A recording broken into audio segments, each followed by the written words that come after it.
said, well, tell me what you want when you're looking for dogs. He says, well, when we do the test, he said 50 or 60 German Shepherds brought over from Germany. Okay. They're like 8 or 9 months old. They're doing these tests. He says, what we do is we play fetch, and we want the dog that needs water, but wants to fetch so bad that he will bypass his need for water to continue to play fetch. And I thought to myself, this is a major problem Super drive. because so driven that they Yeah. will bypass their physical needs to continue to do the thing. And he said, we need that because we need them to work 36 hours straight sometimes to finish a job. And I said, okay, so let me run this through my head. If I breed a dog that is so driven to not get water, you're telling me he's going to be chasing birds on the mountain when this family's hiking, and he's going to be falling over because he's dehydrated, and they aren't going to know to manage that, right? Border Patrol Right. agents are trained to manage that.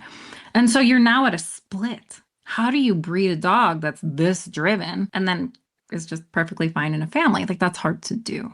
Oh, they scaled this building, no problem. And it's like incredible.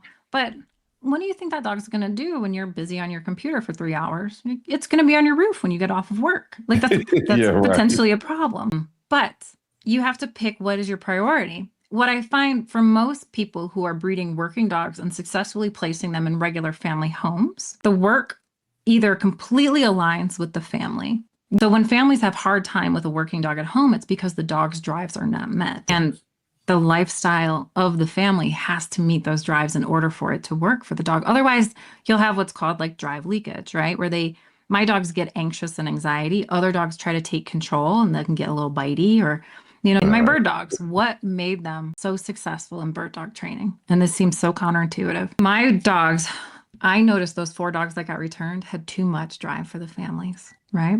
So I Mhm. actually brought the drive down a hair.